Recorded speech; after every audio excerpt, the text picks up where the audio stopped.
Hello everybody, welcome to Red Tool House. On today's video we're going to do part 2 of our trailer build.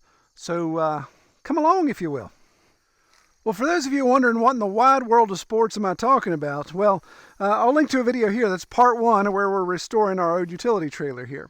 So the first part was of course demo and just making sure the trailer's worth redoing. The next step actually isn't going to be used till pretty much the end of the project, but we need to get some stuff drying out and be ready for use on the trailer. And of course that's the trailer deck. You can see that obviously our trailer has no deck. Well, the plan of course is to put a new deck on there that we have milled on our sawmill. So this project wouldn't be happening without the help of our good friends over at eTrailer.com.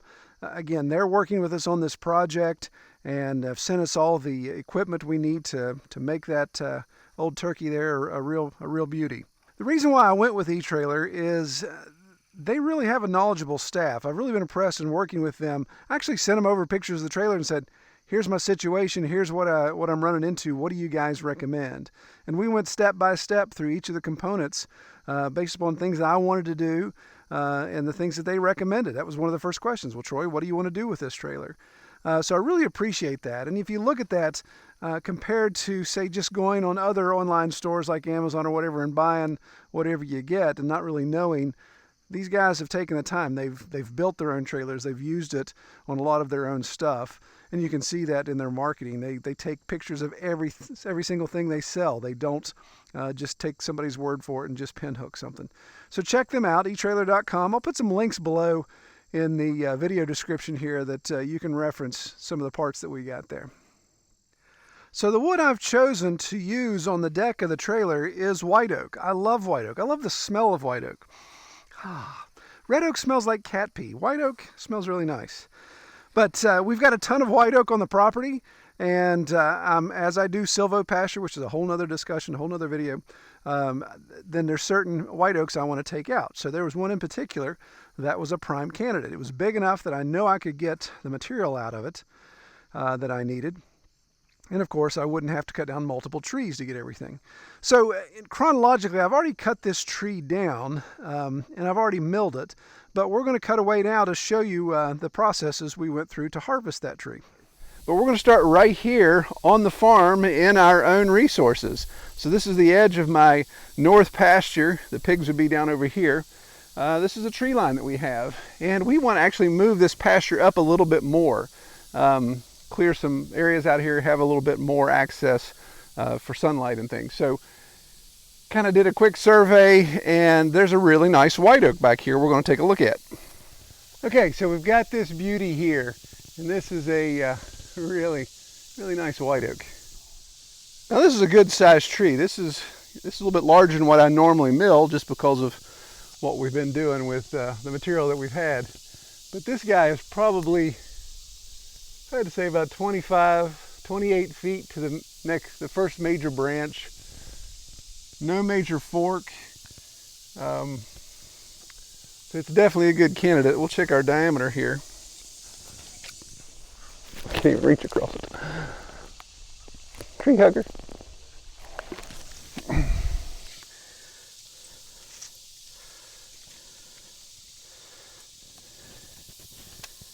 Yeah, so we're looking at about a 20.5, almost 21 inch diameter tree. So this is going to be a good log to mill. This will produce a lot of material.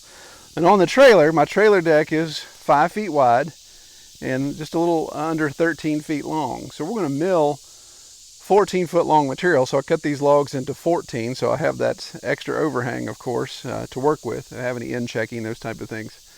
And as far as dimensions go, since this is 20 inches in diameter, I could easily get 12 by material out of here. So I could do, in that situation, all I'd need would be 5 12-inch wide boards, which could easily come out of one log. But we'll see. I may make those smaller. I don't want to have cupping. The wider the boards you have, the more cupping opportunity you have. Of course, if we dry them right and we get them bolted down in the trailer right, then they're really not going to allow much cupping. So our first step will be to put this big boy on the ground. Alrighty. So this is the guy we're going to take down. I'm going to get this little maple sapling out of the way and this little hickory sapling out of the way first. We're going to do the bird's mouth and plunge cut method. I'll link to a video if you want to see what that's all about. It's how they train in West Virginia forestry to do. So we'll get started.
Well, through the magic of editing, that looked like that went pretty smoothly, but having a little issues with my saw. Had to put a new chain on. We did some yard work, helped a guy out, and I think I jacked up my chain and my bar, so we may have to do some fixing there. But all in all, she came down like she's supposed to, right where I wanted her to. Nobody got hurt, so I guess that's a success. I had to take my hard hat off too. That stupid thing keeps coming down over my face. Safety works well, but you can't do it when you're blind. Okay, so now the plan is to measure our log lengths, of course. We'll take our logger's tape and measure our lengths and cut accordingly. Now, none of this tree is going to go to waste. All the brush tree tops will come back and chip those. And we use those wood chips in our chicken coop, in our garden. Obviously, everything that's too big to chip but too small to mill becomes firewood. That's what we heat our house with. And then, of course, the bigger logs go in the mill.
Okay, so we got the first of 2 logs out of that white oak loaded on the mill.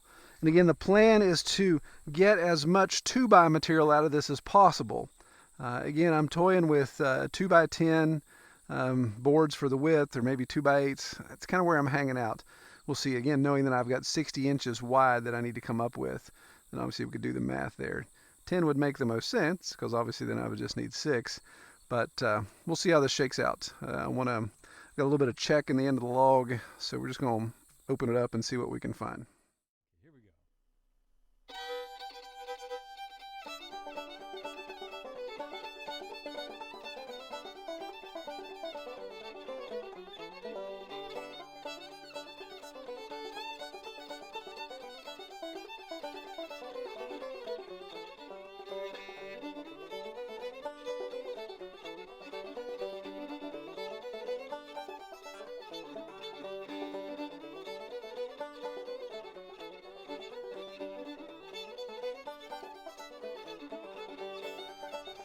So you noticed in that footage, things were a little greener. That's before we had our big 7-week drought, which finally got broken just here recently. But here's actually one of the 2 logs that we harvested out of that white oak for timber. And interestingly enough, I didn't need this one. Now, obviously, it's not going to go to waste. It will get milled into other things, but I didn't need it for the trailer project. Here's what we ended up with. Man, I wish you all could smell this. Wish I could install smell-o-vision on YouTube. Just the smell of this milled lumber, the sawdust, the white oak, just reminds me as a kid, cutting firewood with my folks and doing all that kind of stuff. Just really cool times. So what we have here, this stack should accommodate what I need for the trailer. The trailer is 13 feet long, and we cut our log to be 14 feet. And so that allows for some end checking and splits and just other things. So there's a little bit of end check. And these boards on top, of course, are just weight to hold down the boards, try to keep them from cupping and bowing as they dry out. So this has been here about 4 weeks is when we milled it. And so it's already drying nicely. By the time we're ready to put it on the trailer, I'm hoping it's going to have probably 50% of its moisture gone at that point. We'll see how much of a dry fall we have here.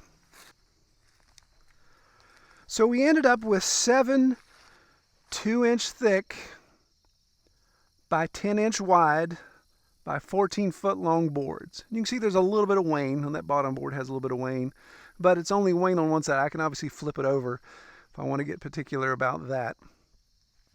The width of my trailer is only 60 inches, so 7 boards at 10, that gives me some room there. Now again, I cut a true 10-inch wide, so as it shrinks, it's going to get a little narrower. I should be able to take that out since I've got 70 inches to play with roughly. Now, if you want to see the actual video of me milling up this log, I'll link to it here. It was another project video that we did, but it was a bit of a task. It was more log than my tractor could lift. But if I wanted to show some of these boards here, and again, these top pieces are just for weight. I mean, look how pretty this white oak is turned out already. Yeah, there's a little bit of check here, a knot or two, but I still think all in all, being oak, I'd much rather have a checked oak than even a solid pine board for a trailer deck. This will really be solid. So when I put an oil finish on this, when it goes on the trailer, then it'll be even better. And then even get the beauty of some Rayfleck there. So as we wait for those oak boards to dry out more, the next step of our project will be to put a new finish on this. Now before I do that, of course, I've got to get my new coupler and some of the components that need to be welded on, because obviously I want to weld after we've put a finish on. But comment below, let me know what you think would be a good finish for this. Should I just go with a standard paint color? If so, what color? Are there other finish options I should look into? So you guys that have finished a lot of stuff, more so than I have, comment and let me know. My plan is to take a wire wheel to this, get it all dressed up, maybe finish it in an etching primer. That way we've got a really good paint adhesion. But just let me know what you all think. I really appreciate everybody's input. All right, well, be sure to check out eTrailer, and y'all take care. All right.